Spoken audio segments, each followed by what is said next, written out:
Hey, what's up, guys? Thank you for tuning in. This is a late one, but welcome to the podcast. My name is Mike, I'm Tyrone. This is Menelik. and welcome back. So, yes, right now we just talking briefly. There's a fight going on right now. That's for VCO Verdum versus Alexander Gustafsson. If you guys are UFC fans, this is Gustafsson's first heavyweight fight, so he decided not to cut the weight to 205. I guess he feels he has an advantage, and he remembers training with Verdum and washing them. So I guess he feels going to be the same thing. I know the last time he fought and he took a L, he was crying and he said he was done. He put the gloves on the mat and that was it. But he's back, so that's good. There's a lot of fighters coming back, and we'll get to that later. Um, but yeah, before the fight starts, guys, who y'all think gonna win? I want to lean towards Gustafsson. I was gonna say the same thing. I'm gonna go with him too. Yeah, I would go with Gustafsson as well. Yeah, I feel like him coming back, not cutting the weight, and as much as where Doom has put a lot of work in, I guess if they trained in the past, and then Gustafsson is still younger, he's still whatever. He had some time to maybe refresh. I don't know, so I'll go with him. That's cool. I mean, they about to start fighting, but that can really happen in the background. But speaking of fighting, all right, we'll give our next tale. But y'all know Roy Jones is gonna be fighting Iron Mike Tyson, and I think that's an exhibition fight. But I think that I got it on Mike. I know, and I heard recently one of my boys told me that they have a no knockout clause, which is stupid to me. But I guess because it's an exhibition. But I still go with Mike. What y'all think on that? You got to remember too. It's exactly what you just said. An exhibition. This is not a sanctioned this is not going to be on their record or anything like that. So it's an exhibition. It's supposed to be all in fun. We don't want a situation. I guess they have that in the contract, because they don't want a situation like Rocky IV where Ivan Drago killed Apollo Creed. It's supposed to be an exhibition. Next Apollo Creed is dead. So and you got to remember too, these are two 50-something-year-old men. We know that it's Roy Jones and Mike Tyson, but they're 54 and 51 respectively. But as far as me, Roy Jones is my all-time favorite boxer. Power and stuff. Again, he's 54. He hasn't fought in 15 years. I gotta go with Roy Jones based on the fact that he had more activity, even though it's an all-in fun and exhibition. Yeah, mentally. So I definitely want Mike to win, and I think he got a pretty good shot. But to some of what Tyron was speaking to, Roy Jones has fought more recently, and also I feel like, because it is the exhibition, it's kind of like Tyson was saying, like he going all in. That's the only way he know how to fight. So I feel like that might factor into him not maybe being as much of a killer as he, would be, because it's an exhibition. Yeah. So I could see Roy Jones getting it if it becomes a fight where it's like very exhibition-y, I guess, for lack of a better word. Or more of not a brawl, exactly, something like that. Yeah, like a little more technical. Not that Mike's not technical, but I feel like I feel like if it's a fight like that, I could see Roy Jones winning it. Mm-hmm. So yeah, that's my take on it. Like I want Mike to win, but I can see Roy Jones winning if it's a fight that's a little more like that. A little more technical. I was just gonna say something real quick. Gustafsson got washed just now, just submitted. Yeah, What y'all think is gonna happen? I haven't seen it yet, but he's fighting now the arm bar. Yeah, it sucks because he just came back. He's ready to get dizzy, and then he gets submitted by Verdum. But Verdum did his game plan. I was straight to the ground. I was watching him go after that arm for about a minute and some change. Then you just basically told me 10 seconds before. My fault. I thought you knew, but I want to say this. No, it's all right. This one I want to say about the Mike Tyson thing. Like I was saying this on my boys, and I'm like, when you look at the sparring stuff, I like Roy Jones. Roy Jones is one of my favorite boxers as well, but my all-time favorite, besides out of excluding the GOAT status like Muhammad Ali and stuff like that, was Mike Tyson. Growing up as a kid, having that Mike Tyson, and hearing his name, and knowing that his name was a name that brought fear to people. You know what I'm saying? That was something that I was like, damn, And I watched some of his highlights and like some of his training, and he been putting in that work crazy. And even some of his training looked better than Roy's. And my thing is that even though Roy has been fighting most recently, Roy has also been getting dropped most recently. Well, Mike Tyson is fresh. So my thing is that I look at it like this. Mike Tyson is the type of guy like I feel that he's gonna go out there initially having fun, like but if Roy start dancing around, doing that kind of like funny business, Mike might get tight and probably KO him. And then I think they're gonna have a whole big controversy after that. And then they're gonna be like, "This, hear me out, hear me out, hear me out, hear me out." Then they're gonna KO him, have this whole big controversy, and then it's gonna be like Roy Jones versus Mike Tyson 2.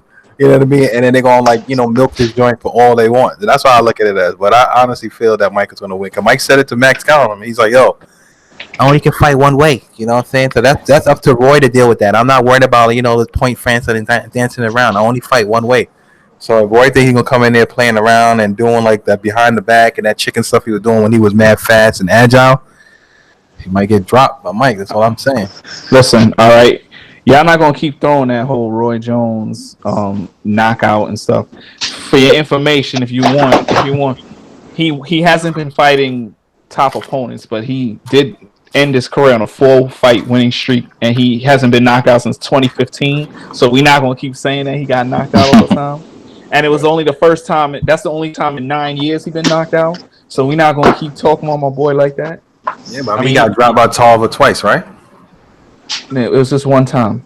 I mean, The first, that second fight, he beat Tarver the first fight, and then he lost the second one, and then he got knocked out in the second one, and then unanimous decision in the third. And then didn't he lose? Like he got knocked out by some Russian cat in Russia and all that stuff like that. Yeah, man, but that was the washed up Roy. I know who you're talking about. Yeah, it was that's when he was washed. That's what the 38, 39-year-old Roy. Yeah. We don't count that. We're not counting that. Man, like I ain't trying to hate on him, 40-year-old Roy. Yeah, I really like Roy Jones as well. I like his story. They interviewed Mayweather, and Mayweather talking about, I was like one of the first cats who made it popular to do exhibitions. I'm like, come on, man, stop. You fought that Japanese cat with a it was an exhibition. Yeah, the cat like falling back like an anime, like he get hit with a punch. Oh, he flying like Krillin. Did you see when he was? Did you see when he was crying? Oh yeah, he crying. I'm like, like they gonna kill his family. The Yakuza gonna kill. Like, no, you disgrace us. I don't know if he's crying because he lost, or he crying that he made such easy money that night just to lose. Probably both, man. Probably both to me. But I would have took 10 million from Floyd to lose in the first round. I'd have done that too. I'll fight Floyd Mayweather right now to give him 51 wins for like $1 million, $2 million. Listen. Floyd could get me for $500,000. You know I'll take.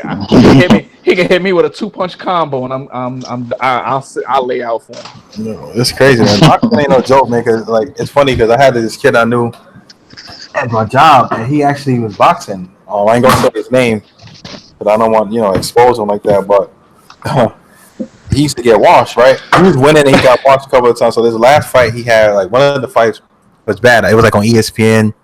And like he got a big thing, and one of the other guys telling him, I don't think he should have taken that fight, man.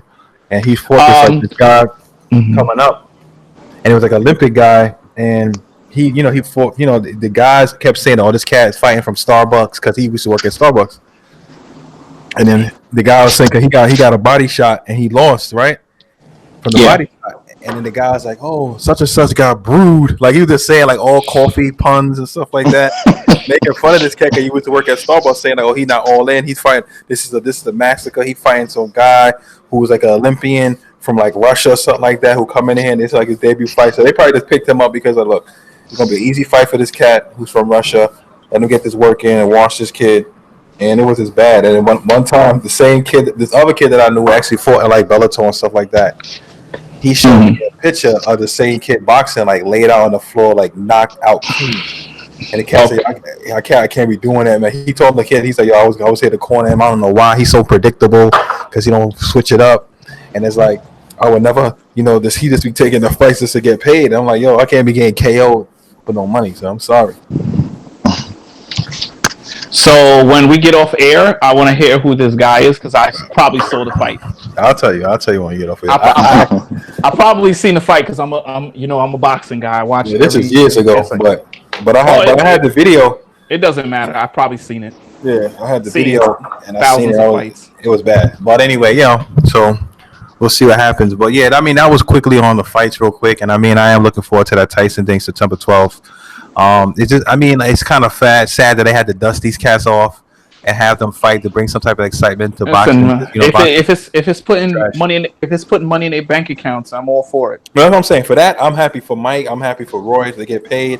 You know, Roy got his bread, so I'm not really tripping. But Mike, you know, because of Don King and them, like Mike could have been way Mike has been through a lot. I'm so happy for him. Yeah, me too, He's man. been able to get his life in order. Yep. I'm very happy for him, man. He's a guy that I root for personally. Exactly. Yeah, glad to see like the different things he's been doing. You know, since I think it was like he did that play or something at first, and he looks doing happy. Little things here and there. Yeah, he just seems happier. He looks seems happy, in a better place. You know, he's happier. You know, making something for himself. You know, I know he ain't back making that kind of money he was making before, but you know, for him to at least turn it around and you know, start getting back on it, I'm happy to see. And I mean, yeah, I'm excited for this fight. I mean, yeah, I like Roy Jones as well. Prime Roy Jones was something to see. I mean, spectacular. You know, like, yeah, just the combination of like speed, power, the way he would fight, like awesome. He just so.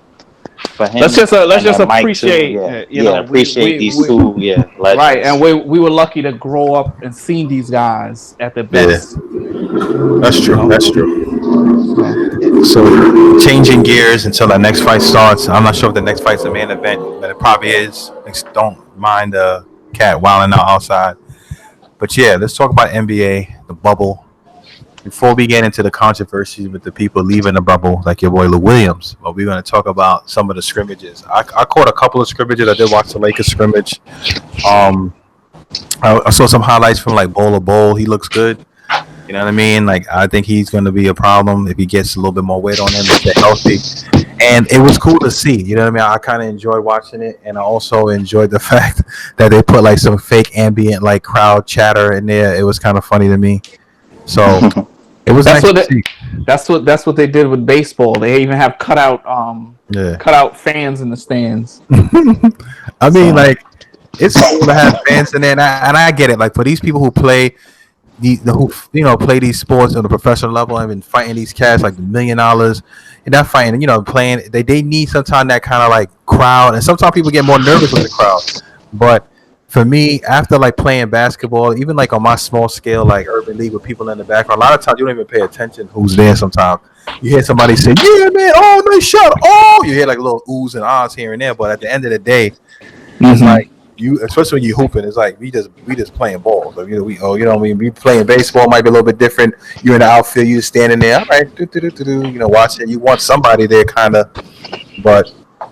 I'm just happy that they're back. You know what I mean? And hopefully next week. Me personally, I didn't watch a single second. And I'm not gonna watch anything until the 30th. Tuesday? Yeah, I'm not. I don't have any. 30th, Thursday. Thursday. I have no interest in scrimmages. I mean, it's just to get the taste out there, pause, and it's just for people to start seeing. Like the game again, like, you know what I mean? Like when I watch, like for me, I didn't take it super serious when I watched some of the games, but I just wanted to see the production value, how it looked. I'm not a big fan of the announcers per se, but I can deal with that. That's not a big deal. But at the end of the day, it would just be like, watching it and enjoying it for what it was. It was pretty cool to see them playing and this to get that vibe back. You know what I mean? But when it really, like you said, when it really starts to be counted for something. That's what's gonna be more fun. I'm glad Zion is back too. I bet you are. Yeah, man. I bet you are. I see Zion. We got a little more problems going on right now with people leaving bubbles, and it's a lot more. It's I don't know what's going on. I mean, and that's the thing. It's good. It's good to see Zion back. Yeah, but he came back and he passed. Be back too.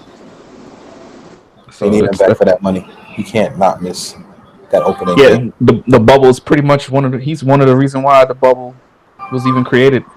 Yeah. So real quick, Malik, unless you got something to say, I was going to say something along those lines.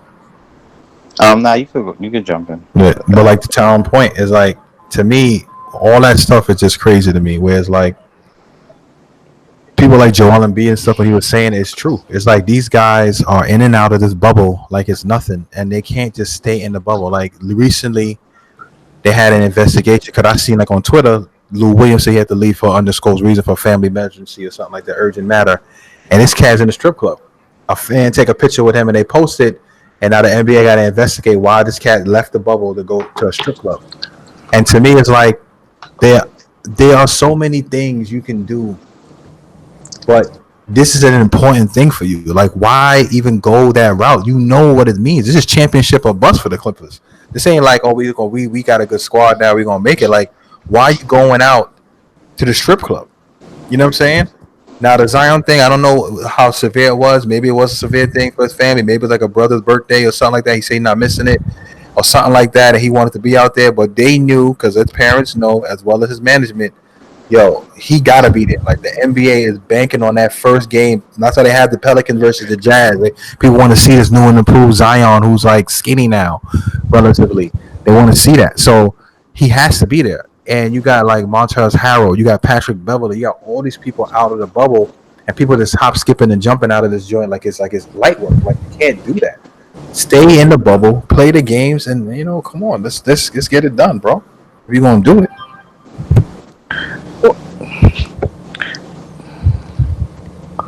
Well, I don't know what's going on with Lou Williams' situation. They there was something posted about a man named Paul Williams. I don't know if that's his father or a relative. He posted something as I'm assuming he passed away, and that's the reason why he was leaving the bubble. I don't know how he ended up in the strip club. It was alleged that he went after the viewing. So after he went and viewed the body, he went and viewed some more bodies. So That's a good one. I don't know. Hey, it was a Thursday night. I don't know, man. I think they said it was like a family friend, something like Right. that So did pass or something like that. I don't understand some of these players. They don't use common sense. Yeah. You already have Patrick Beverly, Yeah. Montrezl Harrell, and I even heard Zubac and Shemet Yeah. haven't even come to the bubble yet. You have Harrell and Beverly leave the bubble. You have these two that didn't even come in yet. There was already question about Lou Williams, whether he was even going to come in the bubble. Yeah. Then you leave, and then this happens.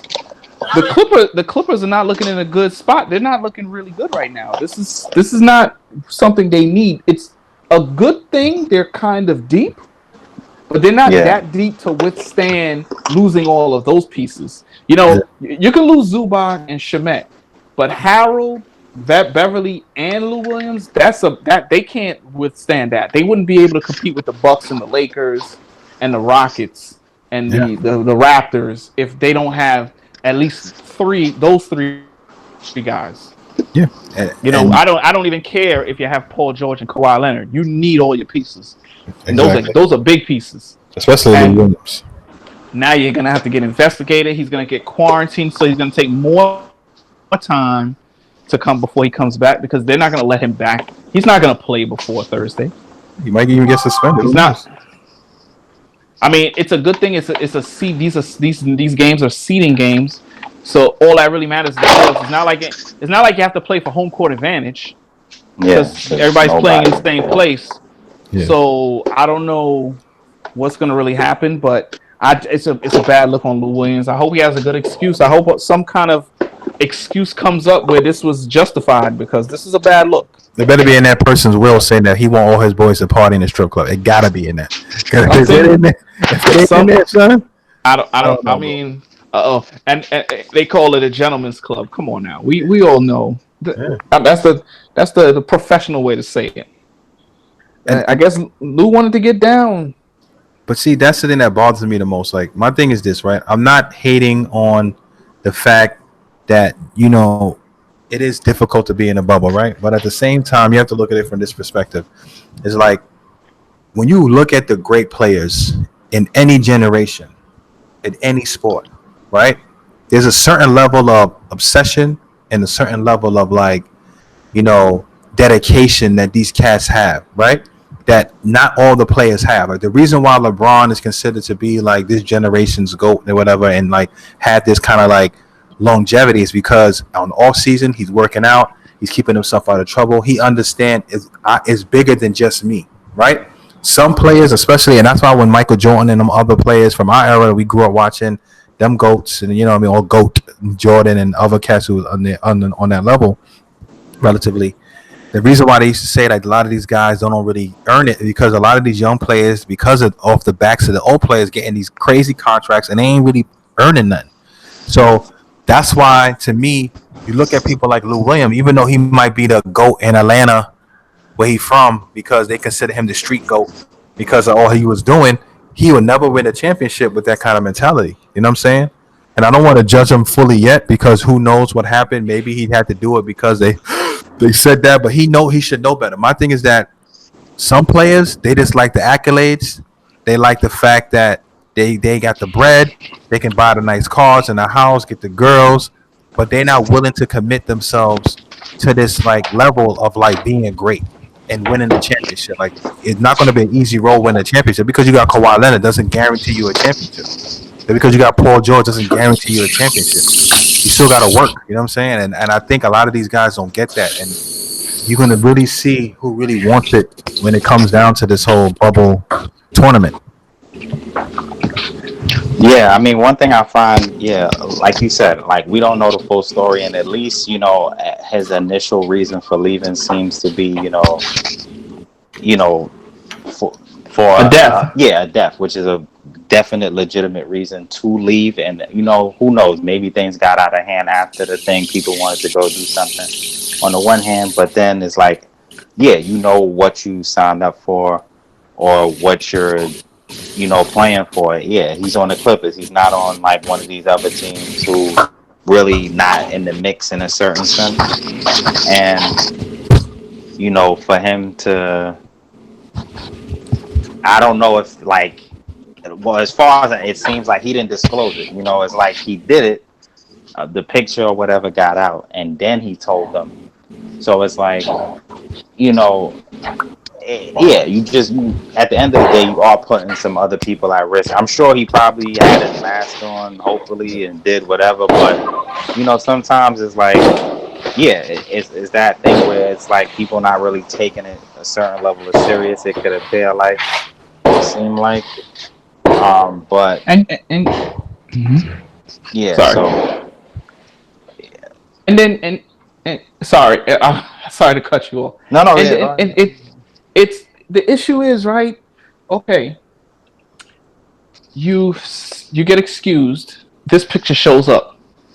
There's going to be people out there that will believe you never had any death or any personal situation going on to begin with, because the first things people see is you're in a strip club with rappers and stuff like that. So people are going to think, well, he just probably just wanted to get out the bubble because he wanted to go have some fun and it was boring, or he felt tired. You got to be careful because people are going to have their perception of you based on pictures they see or something they that you write in a social media. You don't do these things. And he's a veteran. He's not one of these young guys. Yeah. He's not one of these young guys. So to see someone at his age do that is very disappointing. You would expect that from a Landry Shamet or something like that, or one of these 20-year-olds, not 23. J.L. Smith is a grown. J.L. Smith is around the same age as Lou Williams, but he's a fool. He's a goof anyway. So I don't care if he was 45 years old. I wouldn't expect nothing else from J.L. Smith. Yeah. So I wouldn't even put him in that category. It's just a guy like Lou Williams. You wouldn't expect that, but that's the thing. You think these guys give you an impression on the court, and you think they're the same way off the court. Yeah. And it goes back to what I was saying last week about the bubble and whether these guys are comfortable. These guys haven't even been there a couple of weeks yet, and guys are taking all. Yeah, that's what I was going to say next. They're coming out crazy. Yeah, they're coming out the that is bubble so early now. on. Like the real games didn't even start yet. You know, it's still This scrimmages, it's still whatever, and it's this all is these yeah. lapses or people breaking the Protocol. protocols for the bubble already, and they even like I know a few weeks is a lot of time, but it's not in the grand scheme of the whole thing, and it's like so many incidents already. Yeah. So yeah, just kind of crazy. And this is what I was talking about. And you think these guys are gonna be able to do this for 3 months? But see, Well, and that's the thing I'm saying. Like I understand like what we talked about before, and I know you wasn't saying that you didn't understand that too. But what I'm trying to get, what baffles me is that, and maybe because I be forgetting a lot of times these basketball players are like young, way younger than us. You know what I mean? yes. Only like LeBron and them is like our age. You know what I'm saying? Like Lou Williams, Even LeBron is younger than us. yeah, but LeBron's like Nelik's age. You He's know a what I'm saying? veteran. Yeah, he's a I mean, so but what yeah. I'm saying, I'm saying that to say is that these cats, to me, and I guess it comes with a level of maturity, is like we said before, if I know I'm coming to this situation, I had all opportunities to opt out, right? Like freaking your boy said, can you break James playing? We all playing. You know what I'm saying? Like for instance, like if I know I'm coming into this bubble, I know beforehand how it's going to be. I anticipate how it's going to be. So with that being said, all these excuses that it was boring and I don't like that, and that's why like when Joel Embiid was saying what he said, I kind of people was like looking at him, he's crying about it, but I agree with him. He was like, yo man, I know a lot of these guys, they don't want to do this thing. They barely follow the instructions and they have all the freedom, and now when we in there, it's going to be a problem, and I'm just going to stay in my room, play my video game, and that's it. So I'm like, yo, I agree with the cat the wholeheartedly because like here it is, right? Lou Williams could have did what he did, not tell nobody nothing. Now, granted, they're going to test him while he out, so I get it. They'll still kind of Yeah, yeah, protect him with the bubble situation. But here it is, just because you wanted to go and do this, I like to Town's point. All people are going to see is that he went to a strip club and he's posing with a guy with a huge smile on his face. Don't even know that he was mourning. You get what I'm saying? At all. Yep. So what's going to happen is even if he legitimately had like a friend he knew had passed away, right? It don't matter because now you was out there in the strip club, like you out there chilling, partying with other people because you were in an NBA mask was even worse. You got the NBA mask NBA on man. in the party, right? And And the cat taking a picture like, oh my god, you gotta understand, like he might have gotten away with it, right? But fans gonna take pictures, and if they catch you and you taking a picture with the fan, what you gonna tell him? Don't post it. He gonna post it. yeah. He gonna tag you, dummy. So that's what kind of frustrates me with this whole bubble situation. But hey, I guess it is what it is, man. And we'll see, man. We'll see. Yeah. We'll see. Did you guys read the newest hire today? Newest NBA Yes, hire. I heard. Tom Thibodeau. Now you talking about Thibodeau, yeah, for the ticket. You going, show a little love. I know they ain't gonna be your team, but you ain't gonna show no love for that coach, man. Not listen. You know how Tom is when it comes to the Knicks, man. Derrick Rose and Joakim Noah played for the Knicks. That's true, yeah. And I didn't support them. And I love those two men. They are on the list of my Chicago Bull players. Like they're the notches under the '90s players. Like those two, Noah and Rose, are my two post Jordan Bulls. Like those are my two guys, Yeah. along with Luol Deng and Taj Gibson. And I didn't support them with the Knicks when they went to the Knicks. Tom Thibodeau is the second best coach in Bulls history, in my opinion.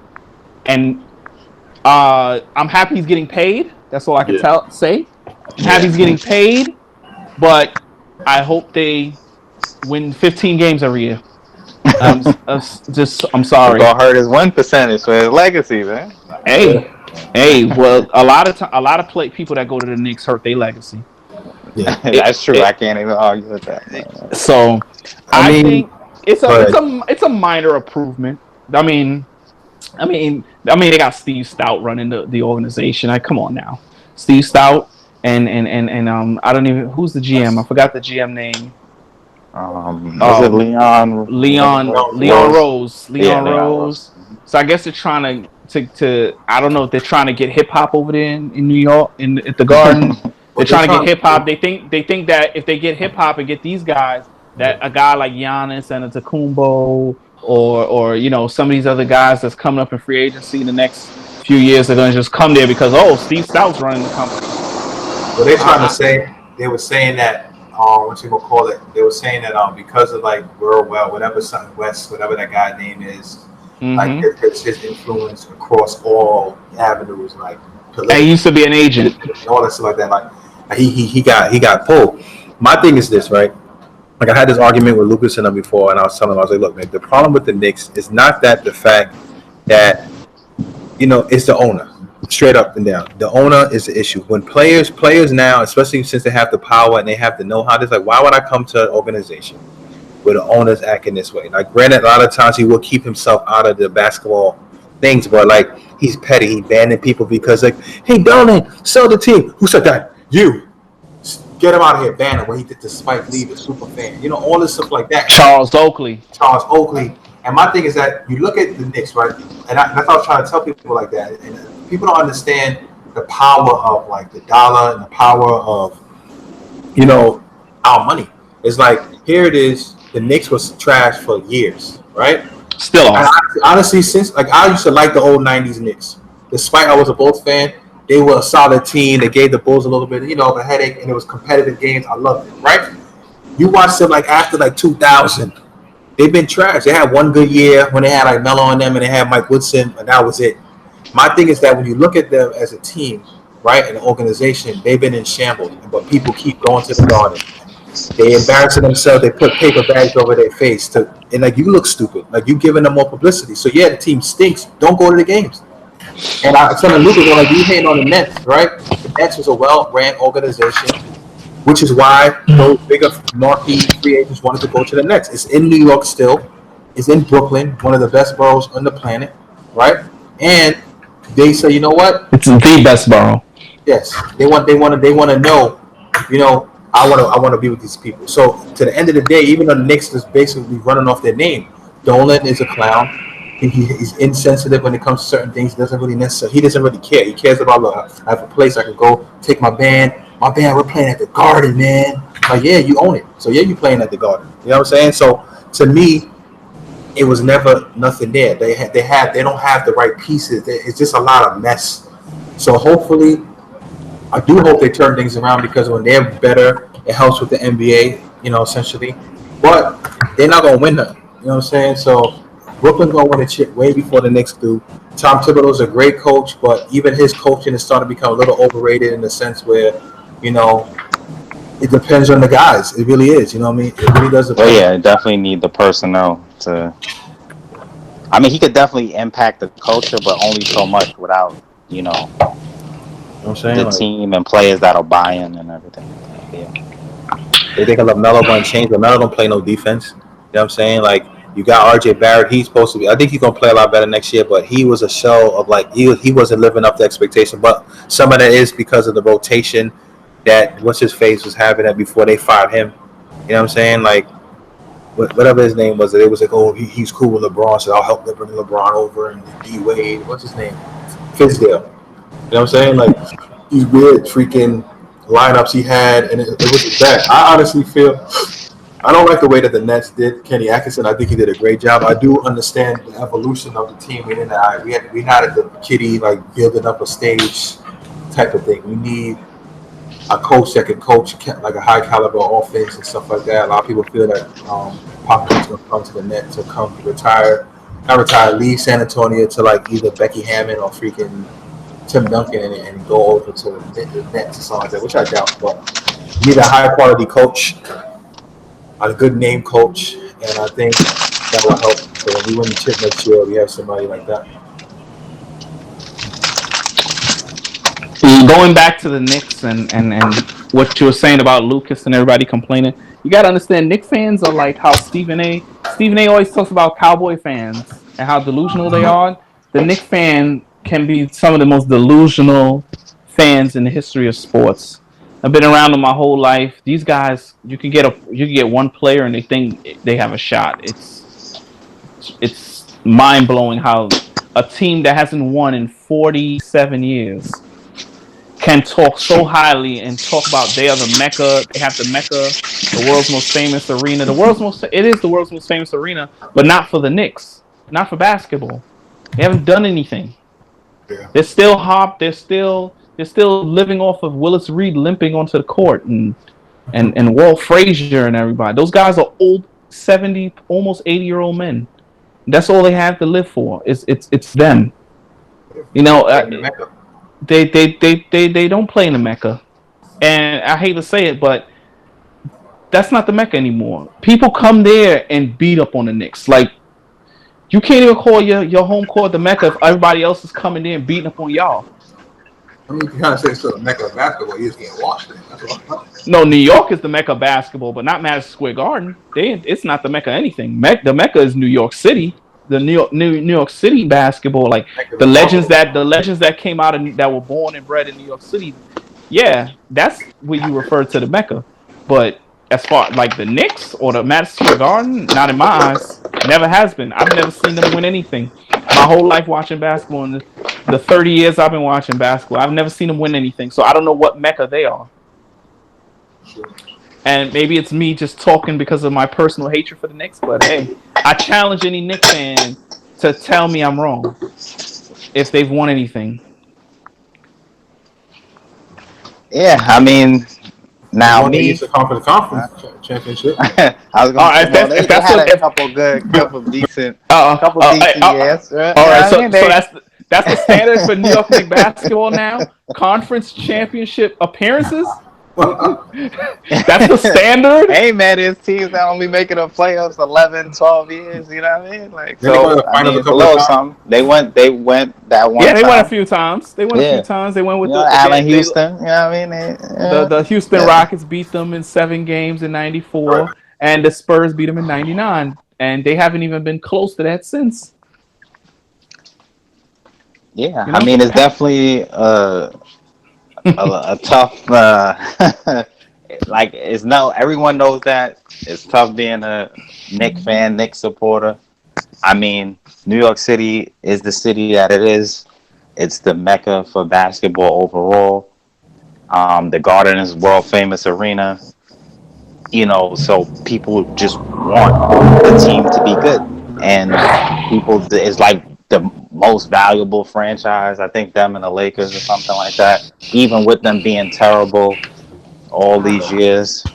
Well, it helps to be in the New York market, which Yeah. is the number one market in the country, and LA is the number two. So that's part of the reason why they're always on that top selling list. But had they been in Indiana, we wouldn't be talking about the Knicks. No, Sorry, you right with that. I mean, and then if you look at it too, you know, the fact that they are in such a desirable city location, you know, Yeah. you would think more people would flock to play there. But as Michael was talking to earlier, the owner, you know, James Dolan, I mean, he's tried a little bit in a sense where he tried to let some people take a little more control, but then he backs Sucked back in. yeah, he gets sucked back in, or he just like he gets after a while he gets a little too nervous. He feel he gotta, you know, throw his pull his card and be like, nah.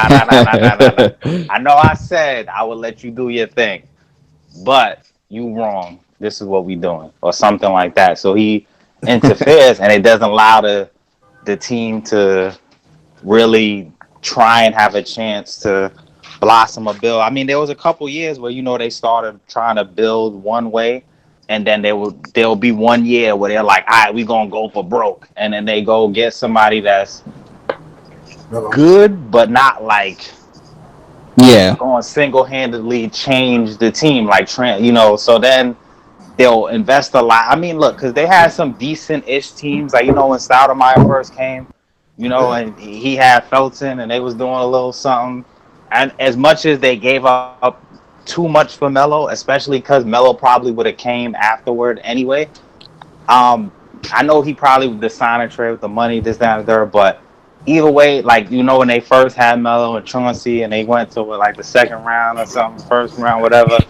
they did they did something, but it's sad, man, because they really should be better than it is. And now me, I mean, I'm a supporter of both the Knicks and the Nets. But I mean, it's tough. I mean, the Nets more so they got a brighter outlook. They had That some better spots, and that obviously with KD, Kyrie, and like Michael was saying too, a big part of the reason why KD and Kyrie chose to go to the Nets instead of the Knicks is because of the organization. It's a big part of the reason. So yeah, things got to be done. Changes need to be made. But we've been singing this song for like a decade now.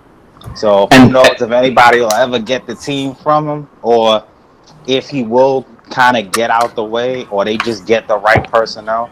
I mean, who knows? Maybe Thibodeau coming in could help start to have a certain culture, because he has a strong mind, and he has a good basketball IQ and things like that.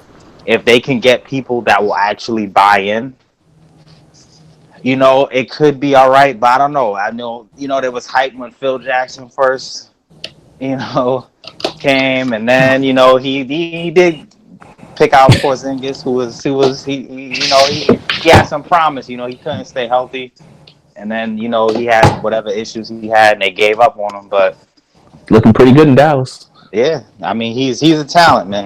That was a good pick. Who you talking about? But you For see, Porzingis.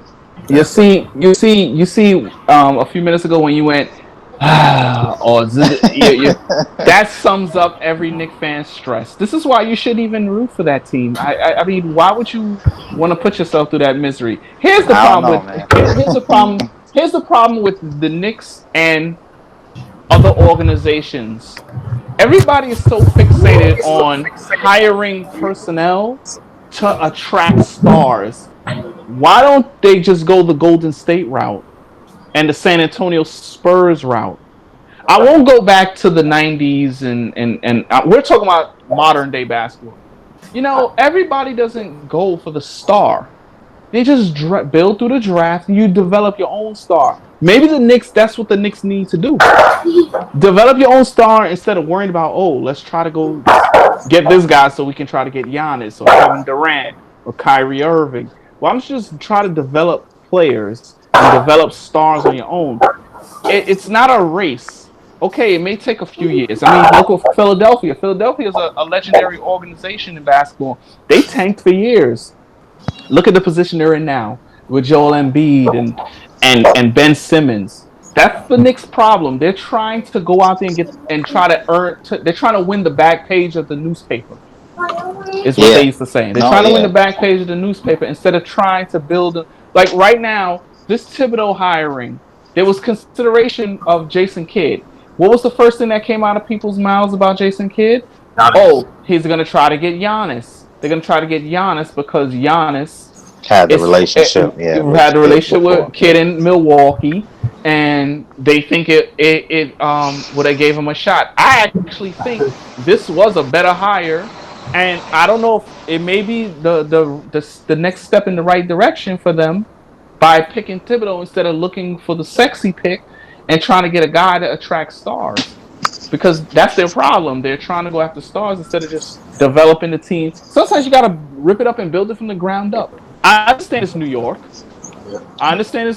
And the Knicks fans are impatient and they want to see win. They want to see a winning product. Man, they've been patient. Like, look how many years it is. That's what I'm saying. I know. I understand that, but again, they're ripping it apart. They've tried other management. It didn't work out, so now you have new management in. Now they got to rip it apart and build it again. Listen, everybody is sitting there complaining about how long it's been. If you waited that long, what's a few more years? My thing is, to your point, and it brings joy to me to see them lose a few more years anyway. Yeah. So you're helping me out too. My thing is, like, I agree with you to the extent, like, I mean, a lot of teams try to hit the home run missile, like, yo, I'm gonna get, a free agent to come. And then, like, even when they was talking about, like, the KG thing, and KG want to get the ownership party to get the Timberwolves, I was talking to Lucas and them.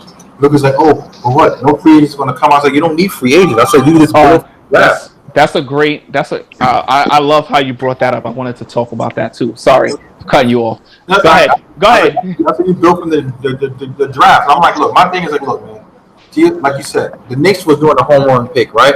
And like I said, the Knicks was just being lazy. It's like the dude in school, who is the most popular cat in school, who thinks they're the most popular cat in school. Like, you know what? They're gonna come anyway. I'm not gonna do anything about it. And then what happened was when the new shiny toy came, which is freaking Brooklyn Nets, and it's like, yo, look at this squad. They're in New York, right? They got a well-oiled machine. They look way better as far as they're like with Brooklyn, you know what I mean? The name, the notoriety, all that stuff like that. You know what I'm saying? KP played there.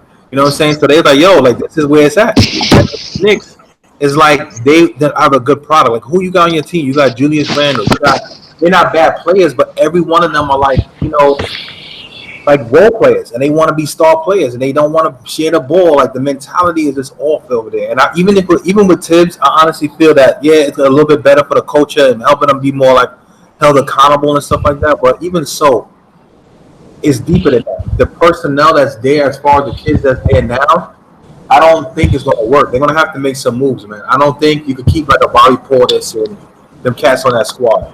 Keep the end whatever his name kid what's his name Robinson kid. RJ, Yeah.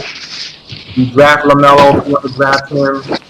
If that's what you think is going to be helpful, you get Dennis Smith Jr. Keep them cats and figure out a way. Like all them other cats, I don't know if they could work with them. To be honest with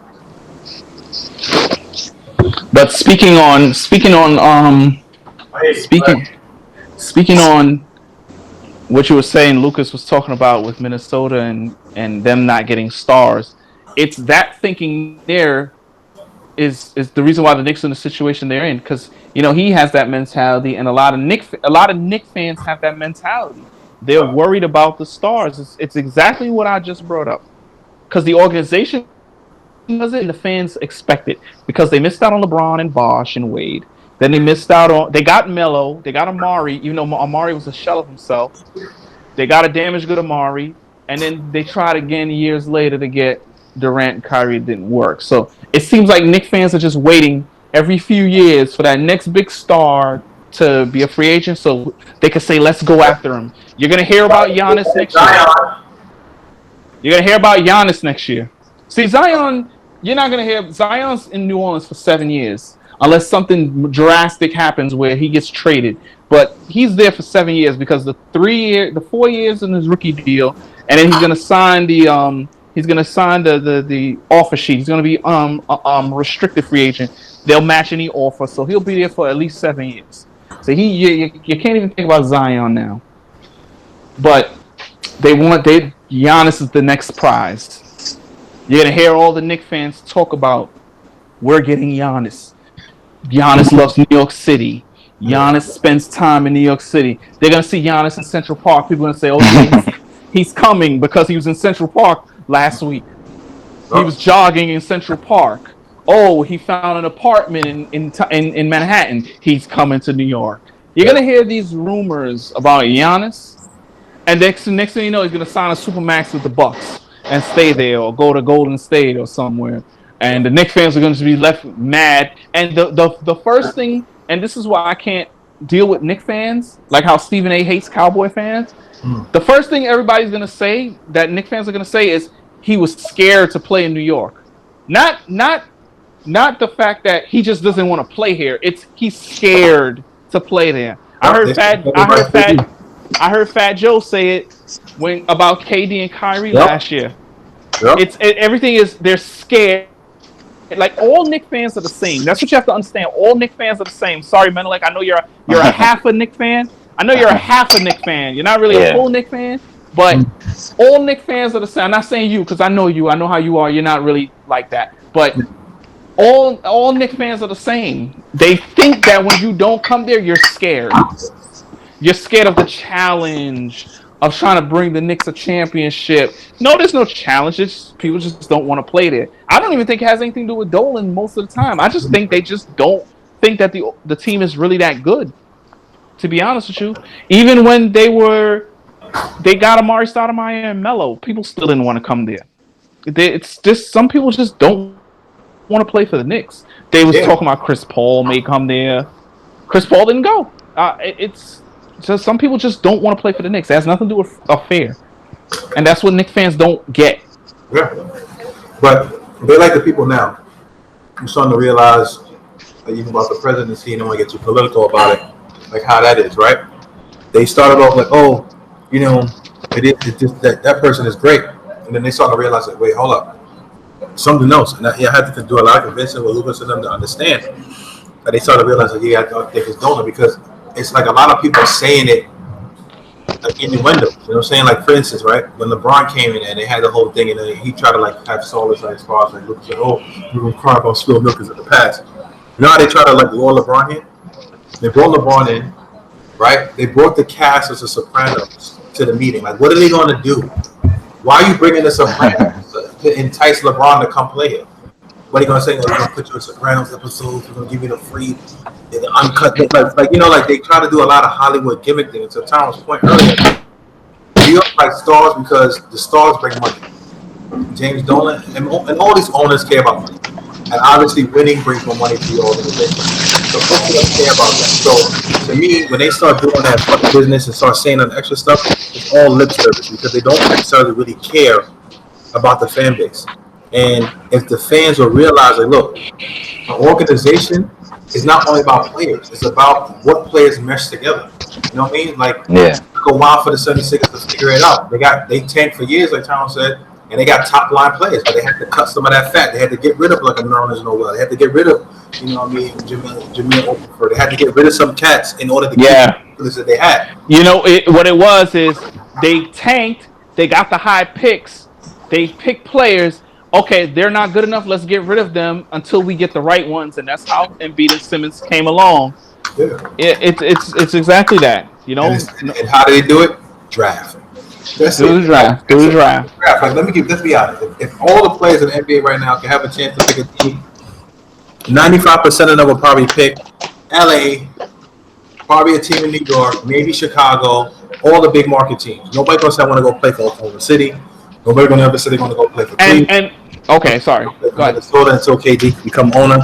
So there's a lot of teams like that are not going to get players, and that's the whole point of a draft. Now, when you're in the league, you get the community. You start to feel, all right, I'm comfortable here. I like my teammates. We got something going.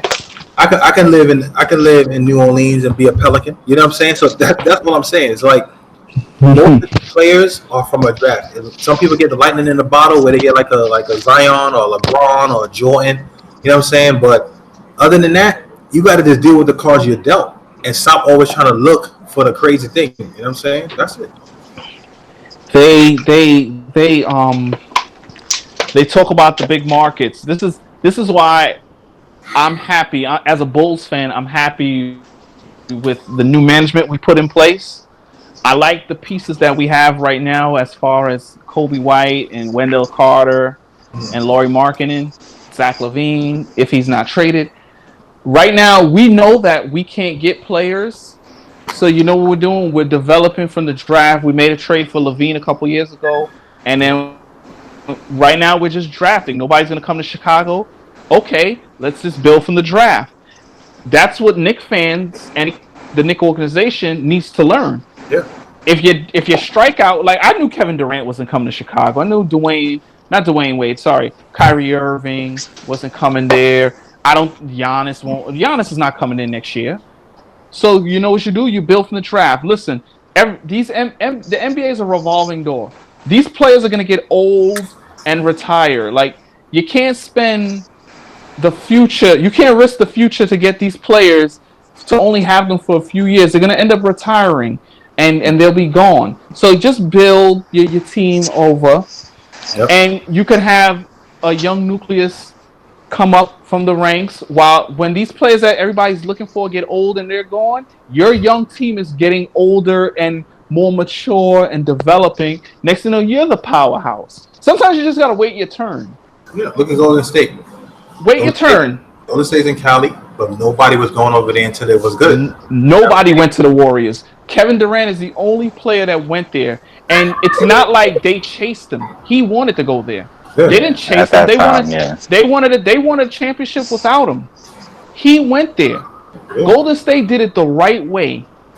While the Lakers had Kobe and the Clippers had Lob City and everything, LeBron was in Miami. Golden State was still losing and failing to make the playoffs, and then they would start coming up as an 8th seed.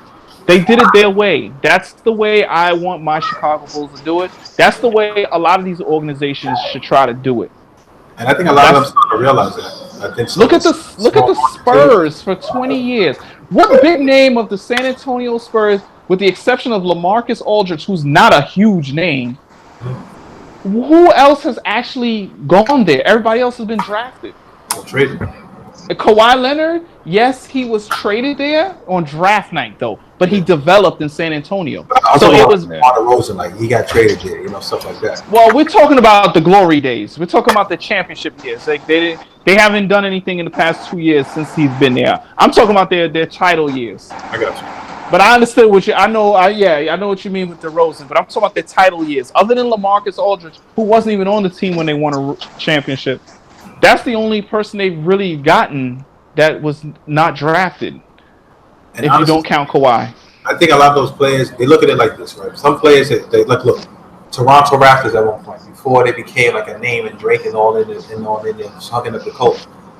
A lot of teams, what makes people want to come to your team is how you are ran, the team is ran, and winning, right? Exactly. If you're a team that's exactly true. Right? Mm-hmm. I want to come over there. I guarantee you, if this is like the Bulls are like the 99 or 98 Bulls, I'm talking about 96 Bulls, whatever, people want to they want to, I want to go to the Bulls as a free agent. Why? Because the Bulls are a winning organization. They got Michael Jordan, they got Pippen, they got cats, Rodman, all the cats on the team.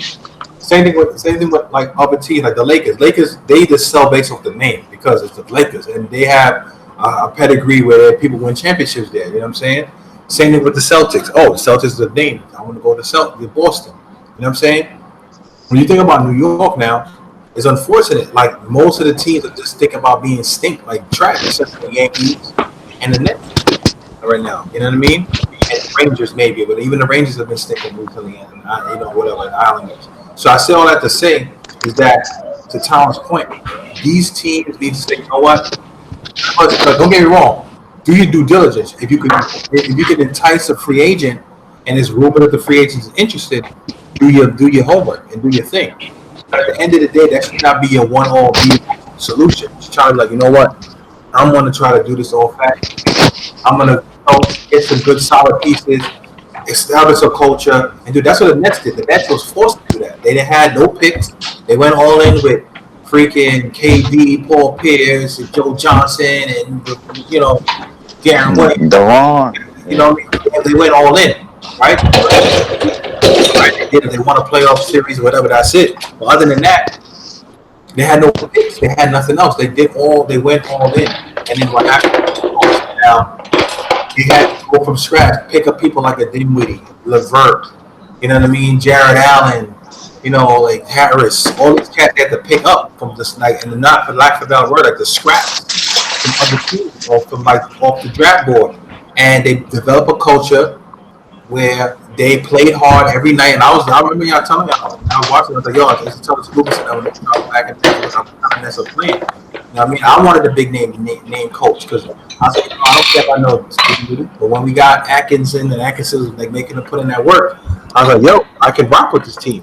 So I say all that to say, that's how most teams are built. Just go back the old school way to do it. That's the only way to do it. Yeah, especially if whatever you've been doing has not been working for you. How many times you going swing and a miss on these free agents, or then you settle for something else because you like, all right, we missed out on this, so let's just go sign this other person now, or you get the Julius Randle, or you get the Bobby less Portis. enticing person, or you give up on, because they've tried a little bit to try and be a little patient at times to like get 1 or 2 draft picks, and then they just abandon it after a while. They don't, not to use the whole Philadelphia thing, but they don't trust the process. They just like, all right, let's just go, let's chase this thing, let's try to do this thing. Oh, this would be a good idea or a good experiment. Oh, we need to, the fans love this. And then they just pull the trigger and then they shoot themselves in the foot. So they might have made 1 or 2 years of some decent progress, and then Right. they just reset themselves again. Then it's like, and then they have a reputation amongst players and other people too as just being a poorly run organization, which is not going to help. Even though you in the one of the top markets, you have that reputation of being an organization that's poorly run, Yeah. that hasn't been relevant in a certain way in a while. So it's like something just needs to be done. Like, and once again, you've been trying this other approach. It hasn't worked. Try the other approach. Try something, and just reevaluate. Do something. I don't know. I know with sports in general, it's not easy to always. Sometimes certain things gotta align, but I just feel like more often than not, though, the Knicks have shot themselves in the foot. It ain't all just like bad luck or other things like that. Yeah, And absolutely right. Yeah. They did all that to themselves, and a lot of times, like I said, like they just never took the time. And like I understand, like what Philly decided to do is, look, we have a fan base that's hungry. They beasting off of this. Like, you know what? The guy who's doing it, for his name, it slips my mind for the moment. He's like, look, the mathematics shows here. If we tank every year, we're gonna have the likelihood to get these picks, and we're gonna get it. And then when the Knicks decided to start tanking, they they changed the changed whole it. Yeah. system. So it's like the Knicks is always late to the party. And my thing is that Yeah. you have to like be all in. You have to like let this process pan out. So if you're gonna have these new cats in here running the show, you got to give them opportunity to do their job. You know what I'm saying? You have to let them do their thing. You have to let the players develop. You have to like Yeah. the humps. You can't go out there thinking about, oh, I'm gonna make this a quick thing. It's cracking, and I don't see what happened in the year. We're gonna cut. We're gonna change it. Like you can't do that. And I think if the Knicks stay the course, they can make themselves relatively relevant. I don't think they're gonna win the championship before Brooklyn, but it's still gonna be something. They're gonna have to end that drought sometime. Like almost 50 years since they won the chip. I think 2022 make 50 years since they won the chip. 23. Oh yeah, 23. 23. That's it. So Yeah, man. For me, I just want them to at least get back to being a respectable team, playing some win ball, and then try and get to another state, like level. It's just one year after another. It just Be careful with your be careful with your tone, man. Like you're starting to sound like these Knicks fans. Stressed out. Right? Yeah, the stress. You're worrying me a little. You're worrying me a little bit there. Yeah, I just very gotta concerned. Watch some KD highlights. I'll be alright. I'm like, just put on that Walt Frazier and that Willis Reed, man. It'll make you. that's it. Watch that old black and white footage. It's funny because like I was talking to Lucas, right, and he was like, Here comes Willis. Just go watch that.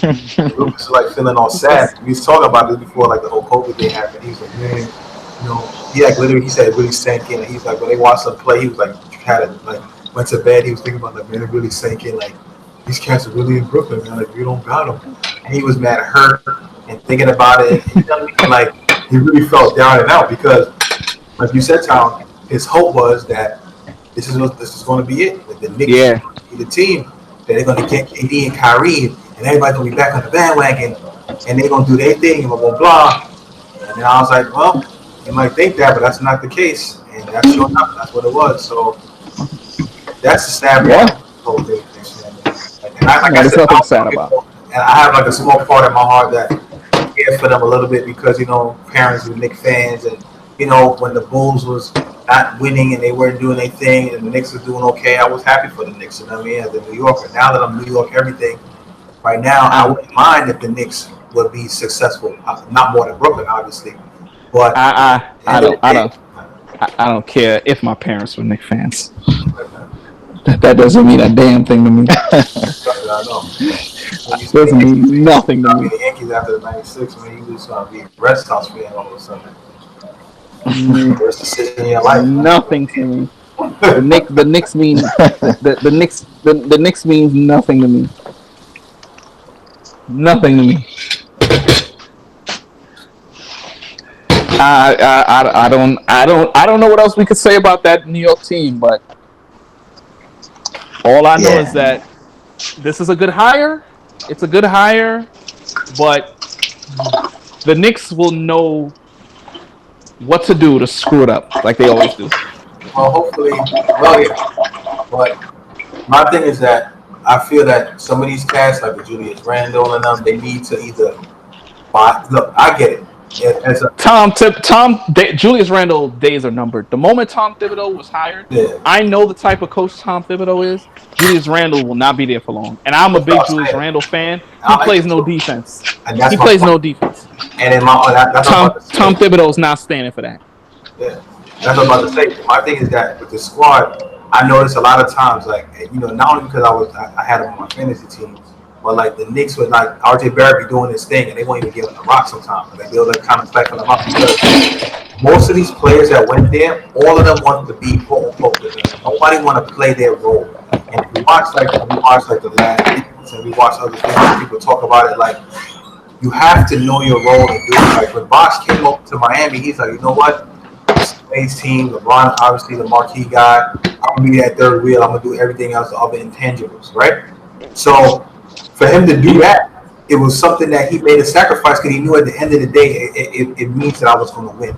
And a lot of these players get on the Knicks, they all try to showboat and do their own thing. And like Julius Randle pulling from three, he want to dribble the ball up and not pass the ball. People fighting it's not well ran, and I think that's the problem. And I feel that if the guys don't buy in, I don't know what Kenny Atkinson did to the Nets to make the buy in. Even like if Angelo Russell had to buy in when he first got there, you know what I mean? If these guys don't buy in, it ain't gonna work. You could have Thibodeau, you could have freaking Phil Jackson. It won't work if these cats don't buy Well, they had Phil in. Jackson. Yeah, but I mean, they didn't have him as not as a coach. I'm talking about Phil Jackson was just like a president, and I think Phil Jackson like wanted to sabotage. I think he did like my one last chance right here. Sabotage this chance. I was like, yeah, I'm gonna treat Melo like ground bitch, and people hate him. And there's rumors that Melo want to come back. Yeah, But he needs to stay. He needs to stay where he's wanted in Portland. They want him in Portland. Yeah, because he never really wanted to leave. It was like the fans turned on him, and they kind of forced. Phil Jackson kind of threw him under the bus. Yeah, definitely. He definitely did that. I love Phil Jackson, but he I definitely lost a little respect for Phil when he did that. A little respect for Phil when he did that. Because I'm like, yo, come on, Phil. That was kind of cold. You know what I'm saying? And then he did the posse thing with like LeBron. That kind of pissed me off too. But Phil still. I don't blame him. And this does not have nothing to do with me not being a fan of LeBron. But I think the posse thing was just an old. That was just an old man, and he just used that word. I don't want to. I don't want to. Yeah, no, but that is he used that word as an old man, but the old man grew up in the time when catches like, hey, look at that damn boy, that damn posse. AKA them damn. I don't think. Because he out there smoking that heater with the Indians don't mean that the man. Hold on. Because I think the whole posse thing was just he was just using an outdated word.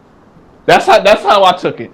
I think he just used a word that somebody used like 20 years ago, like Shane McMahon and the Mean Street Posse. Like that was like 20 years ago. And I think when he used that word, he just showed that he's an old man and he shouldn't have even said anything.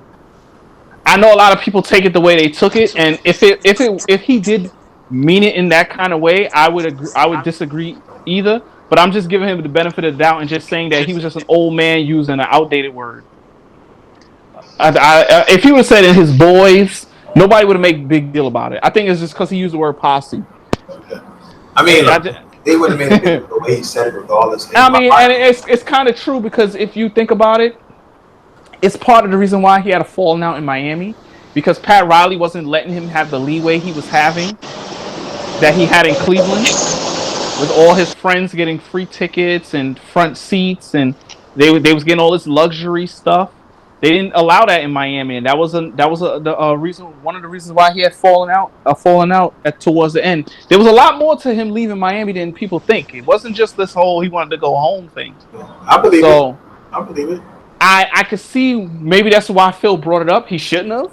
If you ask me, he shouldn't have. And I just think that he just used the wrong word also. So two things real quick I want to say. I just saw like a picture saying that your boy said he went to the strip club, Lou Williams, because he wanted to get some food after the funeral. So that's so. I read that also. I didn't want to bring it up because it just sounded more just as ridiculous as him actually going there. Because it just leave it alone. Look, you went. He just got caught. Don't make it worse. Even if he's telling the truth, don't make it worse by saying that. You know, Could how have some went back to the things. bubble and got some food. Like get that same freaking Velveeta mac and cheese that they got. I guess the strip clubs in Atlanta got some great food then. Probably. So I'll remember that when I go, if I ever go to Atlanta again. If the next time I go to Atlanta, I'll remember that and find that strip club they went to. Make sure I heard you guys got some good food. Lou Williams recommended it. Courtesy of Lou. Hold on, I'm gonna go in there and say Lou Williams sent me. Yeah, sweet Lou Williams, come on. But yo, real quick, like my thing back to the coaches, real quick, and I guess we could get ready to start wrapping it up because getting over an hour. Yeah. My thing is this, right? Is you look at it from this perspective. We grew up in a generation where basketball was not at its full purest, but it was basically fundamentals, skill set, and an old school way of like coaching, the hard nosed coaches. Like, yo, the coach pretty much getting your grill and the pats are falling in line because the coach, right? This generation now, they are more independent. They don't like the fact that the coach is just there just to be there. It's almost like, Melly, you should know this, like with Mike Perry was like, I don't need no cornerman. You know what I mean? I know how to fight. Y'all should just be sitting there, get your front row seat to the action, and just shut up and watch me fight, right? You know what I'm saying? And a lot of these players feel that way. Like, all right, the coach, he ain't out there balling. Like D'Antoni, he coaching, but he never really hoop. You know what I'm saying? So, like, to me, I feel that the coaches nowadays don't have that leeway that they once did. You know what I mean? Where it is like, yo, I'm the coach. What I say kind of goes, and you got to follow suit. If you don't follow suit with what I'm saying, and you know you're gonna get suspended because there's a lot of stuff that I would do. Like if I was Doc Rivers, Lou Williams come back, you suspend him, and you ain't playing the first 2 games. I don't care if you lose, you ain't playing. You know what I'm saying? Because we already established opposition in the lineup. We ain't playing the first 2 games. You know what I mean? Like if I was a coach and I know somebody wilding out, I was like, I'm benching you for the first couple of games. You ain't playing. You ain't. You know what? Kyrie wilding out. You ain't playing. You ain't starting. You know what I'm saying? You come off the bench. You know what I'm saying? But as soon as they do that, them cats are going up. Hey, general manager. Yeah, man, the coach is tight. You know what I'm saying? You know, if we want to get paid, we want that money. You better do something. You know what I'm saying? I'm about to be out. I heard that the Nets got a nice opening. You know what I mean? So, like, to me, it's kind of messed up. Now, granted, I understand that there is some of that in that where it's like, you know, you got Jim Dolan, or not Jim Dolan, James Boylan or Jim Boylan, who's screwing up the net, up the Bulls, and having Levine say, I want to be out. You know what I'm saying? So that might cause them to fire him because Hoiberg or whoever was their coach before was trash. So now they're trying to like figure that whole thing out. But my thing is like, yo, man, that old school way of thinking, like the Pat Rileys and the Phil Jacksons and the Pop, it don't work. But Popovich still get around with it because Popovich kind of go with the time and he's well respected throughout the league. But like people like Phil and like Pat Riley and Monster kind of cats ain't really trying to hear that. You know what I'm saying? It's the coach you're talking about is Fred Hoiberg. That was before Jim Boylan, and Jim Boylan needs to go because he's just horrible. He needs to go. I hope they hurry up and go and get rid of him, so we can get our hands on Kenny Atkinson before somebody else does. Because that's the guy I want. I heard that the Knicks was going to get him, but then since the Knicks didn't take him, he might go over there. My thing is that my whole thing with Kenny Atkinson is that he'll be great for you guys, but I don't know if he'll take you to the promised land. And I'm not trying to hate on them, and I know I'm kind of like regurgitating what they said at the Nets, and I really did hate to see him go.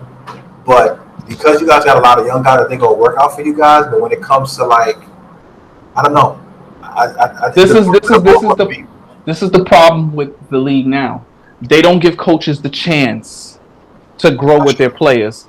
Kenny Atkinson for 2 years with the Nets developed those players. As soon as established all-stars come there who didn't have the experience to play with him, that one of them didn't even play a single game, were the voice of getting him fired. It was saying because of the rotations, they didn't like the rotations, and some of the rotations was kind of iffy. I'm not gonna lie. As a Net fan, it was kind of getting kind of crazy. But you walked away. You sort of right on the wall. But you gotta remember, right? Yeah. Levert was hurt. Yeah. Kyrie was in and out of the lineup. Kevin Durant didn't even play at all. What did you expect? He did what he can, and he still had the team in the playoff contention before they fired him. You got to give these coaches a chance. Did he Now walk? I understand with this generation now, it's a joke because this generation thinks that they know more than coaches. That's why I don't have respect for most of this generation now because some of these guys who don't are not even worthy of that kind of clout and getting coaches fired, they don't get my respect for that because you who are you? I can understand there's some guys that have clout. You know, LeBron has clout. Kevin Durant has clout. I guess that's why Atkinson's out. You know, a guy like Kawhi Leonard, champions. Not saying that they should do it, even if they're champions, but at least it was someone like that does it. But I don't want to see. I'm going to use an example. A Joel Embiid. Like you haven't you haven't earned getting a coach. Devin Booker. You have not saying that these guys. I don't want to disrespect them. I'm not saying. I'm just using an example. Like they haven't won anything or earned the right to even have that. You know, like where somebody can say, "Well, he said it." If you're just if you're like a LeBron, okay, people are gonna say, "Well, LeBron's a winner. He can do that." That's my issue with the league now. It's the coaches don't get a chance, man. They don't get a chance. You're right. But my thing to your point is that I do agree with you 100%. And I'm going to say it. They can take it the way they want to take it, even though I'm not sure that I listen. But my thing is this. You haven't won anything, right? So my thing is that players like Kyrie and Kevin Durant, like Kevin Durant got 2 championships. Kyrie got 1 championship. They are championship coaches. Players, they can understand, all right, you know what? In order to win a championship, certain things has to be done. Like even like when Jordan was talking about like, there's certain things that you have to do as a championship team in order to win, right? So they kind of have that idea. Kevin Durant, they said, was watching Kenny Atkinson and he didn't feel comfortable with some of the stuff Kenny Atkinson was doing about rotation, and that's the mindset of the players. Like this is not like a developmental thing anymore. You have to evolve, and I agree with you. You got to give people a chance. Like Nick Nurse. Nick Nurse got that chance, right? He wanted to, Yes. you know what I'm saying? So Yeah.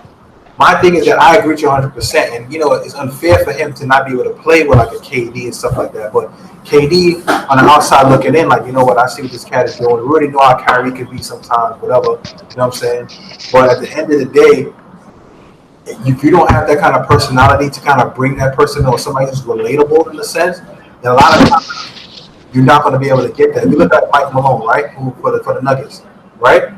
He be on the court playing 1-on-1 with his peeps. Like he be playing, and he got hoop. I'm watching him. He be crossing up his own players and doing what he got to do. So they respect that. You know what I mean? And I'm not trying to say Kenny Atkinson ain't trying to do that, but at the end of the day, I feel that and I said this a lot, once that voice runs cold, like when Jeff Hornacek was talking on the Knicks, man, I knew it was over. It was like a puppet, right?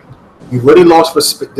You really lost respect when Cat do your like Marcus, whatever, Markieff Morris do the towel on your face in Phoenix, right? And then when you walking on people, you have an issue going on cats like that, and they don't respect you. The voice is gone. So once that voice is gone, you can't make any changes. At that point, it's over. You know what I'm saying? Like, who is going to listen to you? And like as a player, these are alphas. You have to be an alpha too. Like the reason why Doc Rivers get a lot of respect because he a no nonsense type of coach. He'll tell it like it is. You know what I'm saying? He will let you know. You know what I mean? And you also got strong people around him who also will let you know. So that's what I'm saying. So a lot of these young cats, they need that sometimes, but a lot of these young cats, they be like, no, I want you to say that everything I do is great, and I'm a 7'3" guy. I can't be able to make no free throws, but I want to shoot threes because I saw Bo do it and AD do it. And like, no, you know what I'm saying? Like, it's just weird, man. Yeah. But yeah, it was interesting. Have you guys had anything else to say? Chad? I'm pretty good. I'm pretty good. It'll be a lot to talk about next week. Yeah. Next week gonna be fire, man. Looking forward to it. You know what I'm saying? I just hope that, they make the playoffs, the Pelicans, man. I mean, because the Portland Trailblazers look alright, so we'll see how that goes. Yeah, we'll see. We'll find out everything that's starting next week. Yep. Well, I want to thank you all for listening. Thanks, Menelik and Tyrone, for coming on at this late hour and having this discussion. Very good. Right now, Darren Till and what's his face? Whitaker fight. Whitaker. It looked kind of close so far, but we'll see what happens at the end of that. It won't be in this podcast, but we'll talk about it next week if anything. Well, I'm looking forward to the games, and I just want to wish you all a safe week, /weekend. And So God bless. God bless, man, for real. All right.